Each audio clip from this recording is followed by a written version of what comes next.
ગુજરાતના કચ્છ જિલ્લામાંથી એક ચોંકાવનારી ઘટના સામે આવી છે। આ ઘટનામાં એક પ્રસિદ્ધ સંતના દીકરીનું અપહરણ કરવામાં આવ્યું છે અને તે બાદ તેની સાથે તે બુકીએ લગ્ન કરી દીધા છે। કઈ છે આ ઘટના, તેની સાથે જ કયા પ્રસિદ્ધ સંતના દીકરીનું અપહરણ થયું? આ ઘટનામાં કચ્છના ભચાઉ તાલુકામાં આવેલી કબરાવ મોગલધામના મણિધર બાપુના દીકરીનું અપહરણ કરવામાં આવ્યું છે। જો કે પ્રાથમિક માહિતી મુજબ વાત કરવામાં આવે તો મણિધર બાપુના દીકરીનું અપહરણ એક બુકી દ્વારા કરવામાં આવ્યું છે।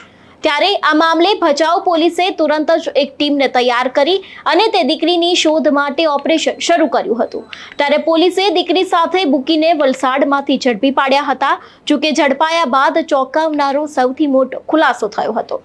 દીકરીએ પોતાની મરજીથી યુવક સાથે ભાગી ગઈ હતી તેવું દીકરી દ્વારા કહેવામાં આવ્યું હતું અને સૌથી મોટો ખુલાસો ત્યારે જ થયો જ્યારે દીકરીએ પોતે જ સ્વીકાર્યું કે તે પોતાની મરજીથી આ યુવક સાથે ભાગી ગઈ છે અને તે બાદ બંને લગ્ન કરી લીધા છે। પરંતુ આ કેસમાં ખૂબ જ મોટો વળાંક તો ત્યારે આવ્યો જ્યારે પોલીસે બુકી અને દીકરીને એક સાથે હાથમાં હાથ નાખીને ઉભેલા જોયા હતા। જો કે આ મણિધર બાપુની દીકરી આ બુકી 25મી નવેમ્બરના રોજ ભગાડીને લઈ ગયો હતો। એટલે કે આ વિવાદ તો પહેલેથી ચાલતો આવ્યો હતો। આ વિવાદની શરૂઆત 25મી નવેમ્બરથી જ થઈ ગઈ હતી અને આ વિવાદ સામે આવતા જ સમગ્ર વિસ્તારમાં ખળભળાટ મચી ગયો હતો। આ ઉપરાંત આ મામલાને જેમ બને તેમ છુપાવવાની પણ કોશિશ કરવામાં આવી હતી કારણ કે ગુજરાતના ખૂબ પ્રસિદ્ધ સંત કહેવાય છે આ બાપુ।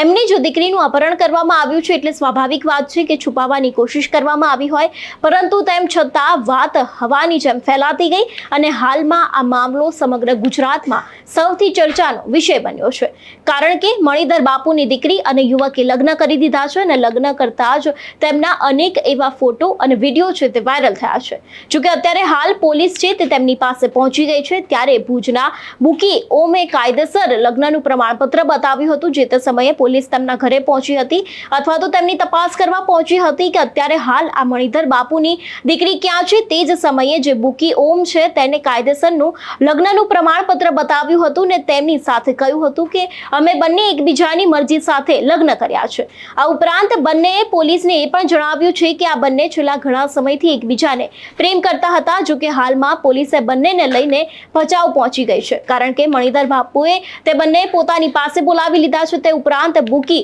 સમતના પરિવારજનો છે તે પણ માહિતી મળતાની સાથે જ ભચાઉ જવા નીકળી ગયા છે। એટલે એવું પણ કહી શકાય કે અત્યારે બંનેના પરિવારજનો છે જે ભચાઉ ખાતે એક થવાના છે। તે પછી દીકરી અને તેનો જમાઈ હોય કે પછી તેની સાથે જ મણિધર બાપુ હોય અને જે છોકરાના પરિવારવાળા છે તો દરેક લોકો ભચાઉ જવા અત્યારે હાલ રવાના થઈ ગયા છે। જો કે પોલીસની ટીમ છે તેને મણિધર બાપુની દીકરી તેની સાથે જે બુકી છે તે બંનેને લઈને ભચાઉ પહોંચી ગયા છે। ત્યારે આ બધાની વચ્ચે તે બંનેના ફોટા છે તે પણ સોશિયલ મીડિયામાં એટલા જ વાયરલ થઈ રહ્યા છે અને તેમાં ચોખ્ખું દેખાઈ રહ્યું છે કે તે એકબીજાની સાથે લગ્ન કરી દીધા છે। જો કે ગુજરાતના પ્રસિદ્ધ સંત ગણાતા મણિધર બાપુ અને મોગલધામના જે બાપુ છે તેમની જ દીકરીનું અપહરણ થયાથી સમગ્ર ગુજરાતમાં ખળભળાટ તો મચ્યો જ હતો, પરંતુ આ પછી સૌથી મોટો ખુલાસો કહી શકાય કે દીકરીએ પોતે જ સ્વીકાર્યું છે કે તે પોતાની મરજીથી આ બુકી સાથે ભાગી ગઈ છે અને તે બાદ બંનેના લગ્ન થયા છે। ત્યારે આ વિષયને લઈને આપનું શું માનવું છે અમને કમેન્ટ કરીને ચોક્કસથી જણાવજો। સાથે જ નિર્ભય ન્યૂઝને લાઇક, શેર અને સબસ્ક્રાઇબ કરવાનું ભૂલશો નહીં। નમસ્કાર।